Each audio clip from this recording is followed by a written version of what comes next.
The way D4DJ tells its stories sort of cripples its ability to develop certain characters effectively.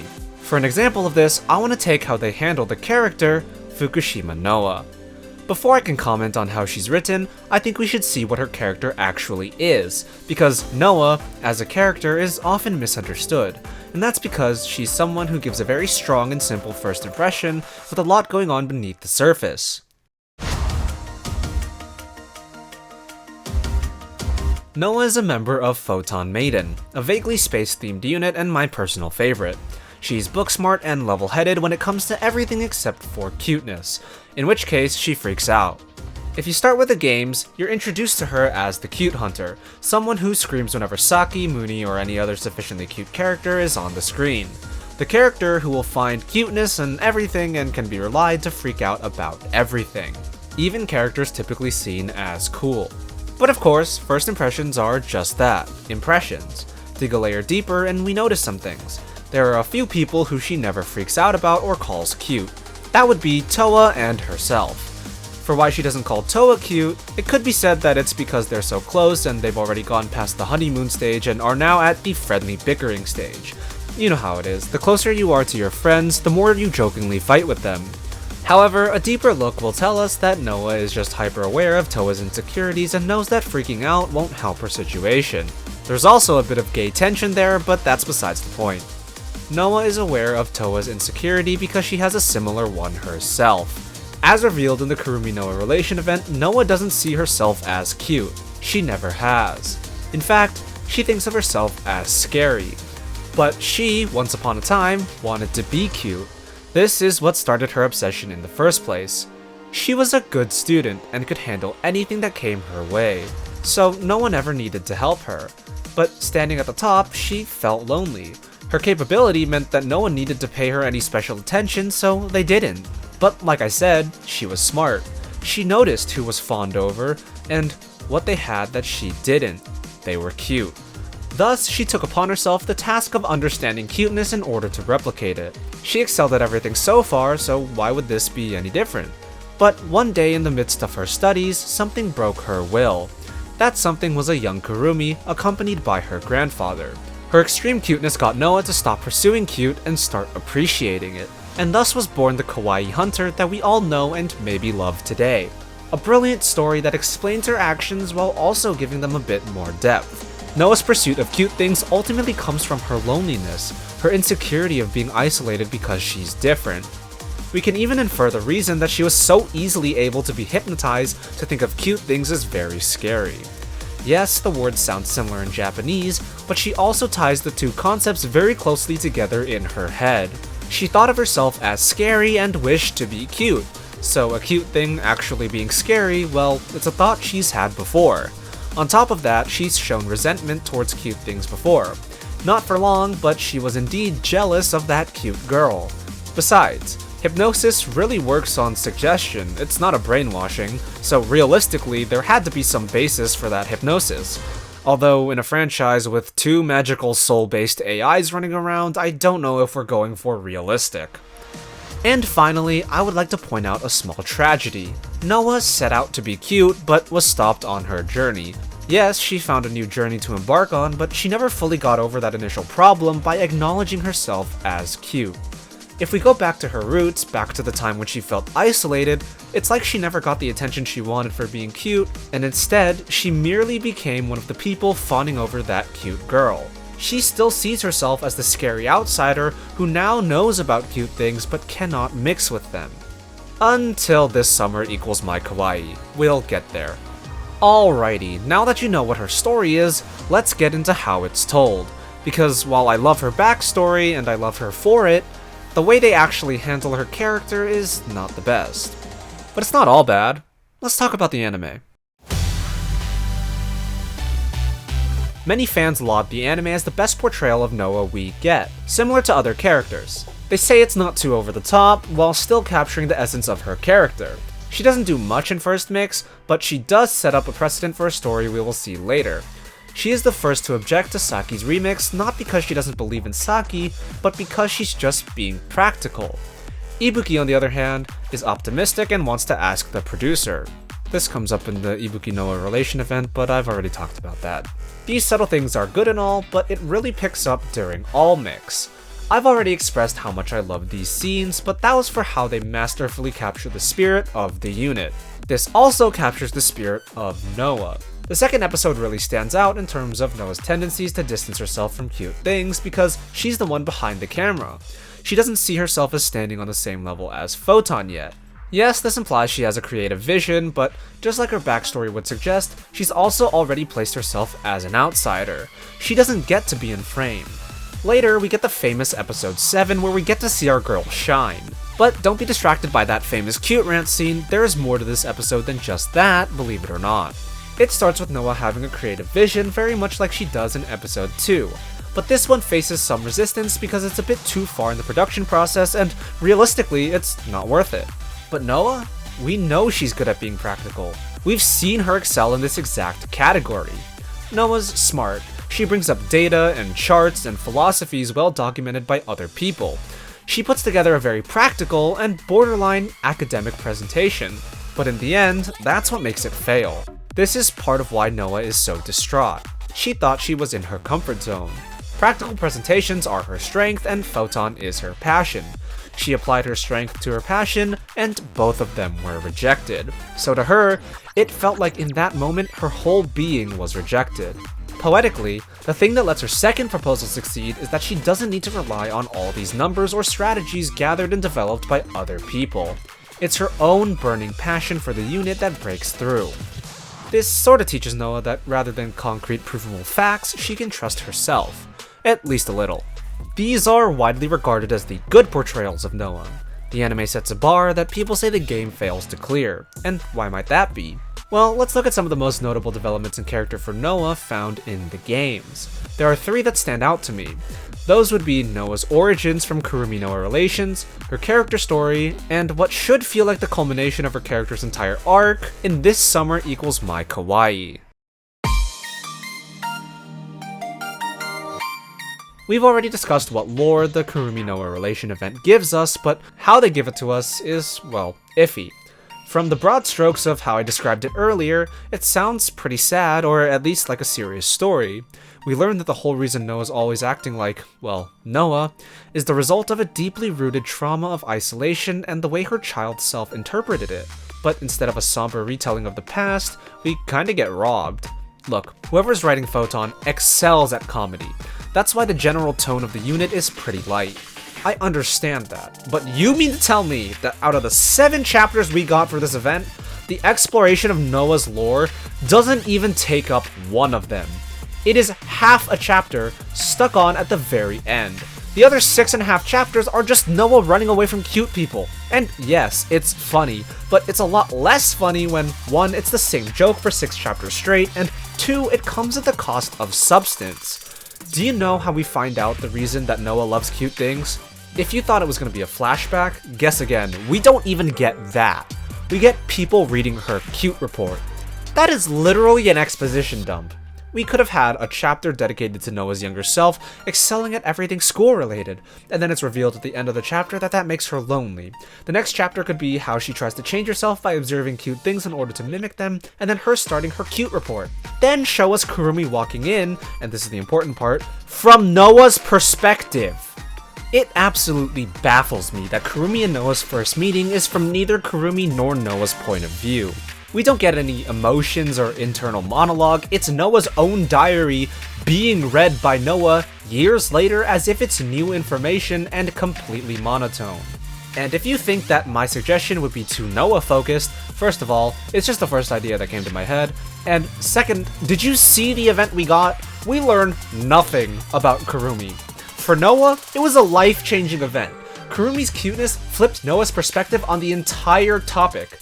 For Kurumi, it was Tuesday. We could have focused on the actual relationship between Kurumi and Noa, but they barely spend a chapter and a half together. She is actively avoiding her the whole time. And if you were going to stick to the same plot the whole time, you're really gonna tell me that that was the most interesting thing you could have done with Noa being afraid of cute things? We already know that she thinks Shinobu and Muni are cute. Why not use this opportunity to have her run away from someone we don't get to see called cute that often? Needless to say, while the event itself is very enjoyable, I'm not doubting that, as a massive lore drop, it fails to live up to the tone that such a reveal should have. And that's my main gripe with this story. It tries too hard to be tonally consistent. Photon, and more specifically Noah, is usually written as a gag character, so they played up the comedy in this event. But that tone only clashes with a serious backstory like the one we're given. As an origin story though, this doesn't have any responsibility to build on past character arcs or remain consistent with the development we've gotten in the past. No, that comes with the next stories. After her origin with Kurumi-Noa relations, let's look at what I consider to be her narrative midpoint, her character story. These are the ones you unlock in the character list screen, by the way. In the story, Noah is told by Photon's manager to calm down about cute stuff, so Noah overcorrects and self-imposes a ban on all things cute. While only 2 chapters long, this story gives us valuable insight on how Noah views herself in relation to cute things. She locks herself inside her room after she realizes that her cute obsession is becoming a burden to Photon. She specifically states that she doesn't want to bother anyone, and this very much lines up with her characterization so far. Her cute obsession stemmed from wanting to get along with others in the first place, so it makes sense that if it's driving them away or bothering them, she'd want to stop it. Naturally, her friends come and convince her to get out of her room, and they accept that her cute obsession is part of her. This is a great moment, which is immediately undermined by Noah choosing to instantly double down on it. You know, we had a good thing going there. Noah finally gained some self-awareness, or rather she had self-awareness but finally decided to face it. Maybe this could be an opportunity for a growth or a change. Nope, gotta reset to that status quo. But speaking of status quo, this summer equals my Kawaii. An event centered around the concept of what is cute, so you know Noah's gotta get in on this one, and get in on it she does. This event from an outside perspective seems like the holy grail of lore development for Noah. For a quick recap, there's a contest that claims to measure true cuteness, and Noah is interested, so the 4 of them enter the contest. They happen to be the only ones who qualify to the final round, and due to the rules they must choose to send either Noah or Saki into the final round. Noah, who can't think of herself as cute yet, thinks Saki should go, but the director of the event doesn't instantly melt at seeing her, which pretty much indicates that she doesn't have a heart. The rest of Photon Maiden thinks that Noah should go, and she does, finally acknowledging herself as cute. There's a lot to unpack here. Again, if we just looked at the broad strokes of the story, it seems very impactful.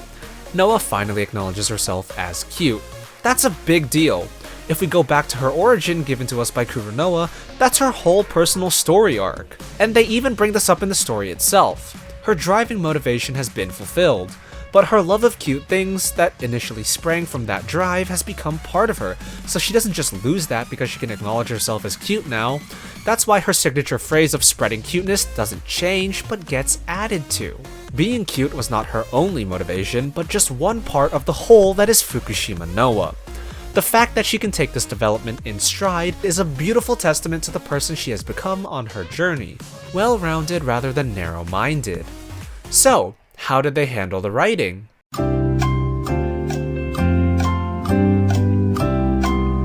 That's right!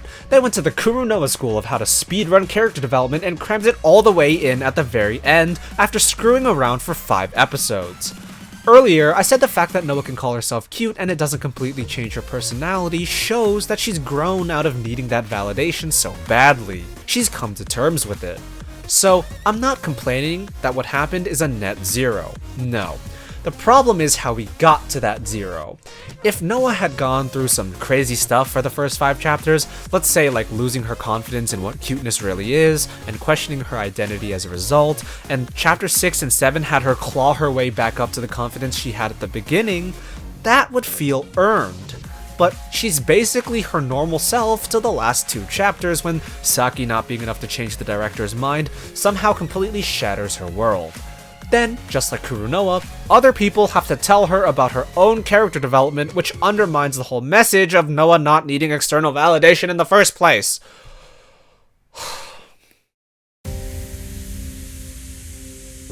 So, I've outlined some problems, but let's get into the causes. The way Bushiroad tells its stories is as such. It periodically turns out event stories, main stories, and card stories. They're all technically sequential, supposedly read in order of release, but the only ones that emphasize that you should read them in order are the main stories, which are those pertaining to D4 This system of writing resembles the serialization of an episodic TV show, where each of the episodes can pretty much be viewed in any order except for like 2 or 3 part story arcs.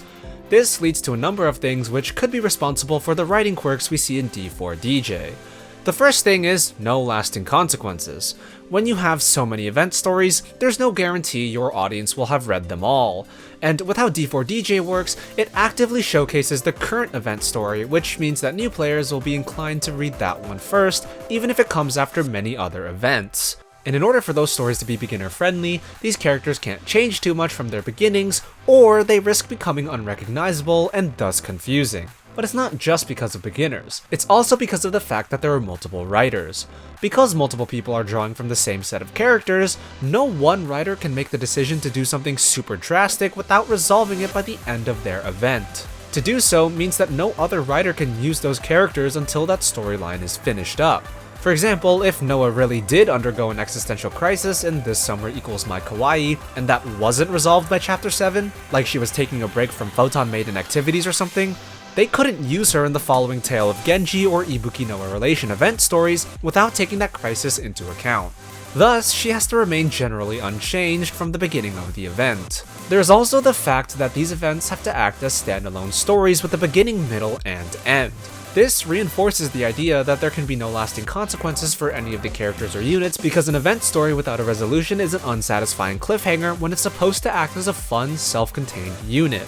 These two factors basically guarantee that any problem that occurs within these stories will be solved at most 6 chapters later.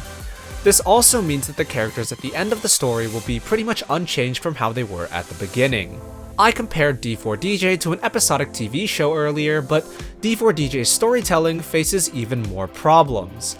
For example, they have an abnormally large cast of characters. 32 main characters is a lot to juggle.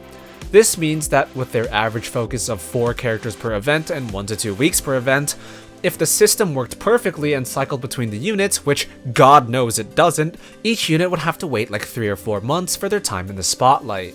It is insanely difficult to keep an audience invested for that length of time for a single cliffhanger, and if multiple units have cliffhangers going on, it just gets worse. So, character development is pretty much only allowed to happen in main event stories, which encompasses so many characters you couldn't possibly focus on every character's inner struggles, leading to some characters feeling stagnant. And speaking of things staying the same, tonal consistency. This is another thing that episodic TV shows can struggle with. If the overall vibe of the show is very lighthearted and calm, it can feel strange to suddenly get super serious. It can be done well, you just need to do it sincerely. And oh boy, do these stories not do that. In specifically Noah's case, every time she's about to have a serious moment, it gets undercut with her cute obsession being used as a punchline. Even when we're supposed to get character development, the first 70% of the story is just goofing around because the writers are afraid to let Photon, a unit which is pretty comedic, actually be serious. And since the writers only dip their toes into the tone required to do such big reveals, it can feel half-baked sometimes. This is not true for all the stories. Rondo's side origin, for example, got very serious, but that was a mainline story which was allowed to deep dive into Aoi's backstory. For Noah, who gets a majority of her development outside of those mainline stories, her development is much less serious in tone. And my last point is marketability. D4DJ is ultimately a franchise, and the marketability of their characters is very important. That's why each of their characters has a gimmick, a standout personality trait that isn't the totality of their character, but it's meant to be their main appeal. Rinky is Genki, Hiro is Mommy, and Noah, well, Noah is loud. Her outbursts about cute things are her initial appeal. Therefore, she can never evolve past that point. She can never stop being so extra about cute things, because that's what people signed up for. It would be like if Rika calmed down, or Yuka stopped working out. In fact, they did have Rika calm down, and they had to resolve that by the end of the story. There are other facets of their personality, but it's a huge part of how they're perceived. And so, Noah remains ever screaming. Despite all of the development she's undergone, it looks like she hasn't changed at all, since so much of her impressions are tied to that gimmick, which cannot change for the sake of keeping her marketable. And while some find it endearing, some find it annoying. So, what exactly is the Noah problem? Well, the status quo and large cast mean that not only is a character often reduced to their most notable trait for the sake of simplicity, but if that notable trait is too specific, well, it limits the tonal range of stories you can tell with them. For example, Rinku being super cheerful can be a bright light in an otherwise sad story, or it can be just her having fun, or it can inspire others. There are so many things you can do with it. But Noah's cute obsession? Well, it started as a gag, and because of that, they're struggling to tell more serious stories with it. And when comedy is inserted at the wrong time, it can get on people's nerves. The reduction of an entire character to one trait can lead to some characters feeling flat, or underdeveloped, or stagnant, and if that character's trait is one that you happen to dislike, let's say they're obnoxiously loud and borderline stalking people, well, that isn't gonna change anytime soon, which only makes it worse. As a result, characters like Noah are very divisive. But like I said, this isn't gonna drive D4DJ into EOS or anything like that. I do not hate these stories. They do what they set out to do, and they do it very well. Ultimately, they're here to give us a short burst of entertainment, and I'm not saying I wasn't entertained. I had fun reading all of these stories. I don't think there's some big rework of their event system that they need to do or anything like that. It's just my observation that these individually packaged events are not generally suited to telling long, overarching, character-focused stories. So that was my take on how D4DJ's episodic nature affects its storytelling. Thanks for watching, and have a good day.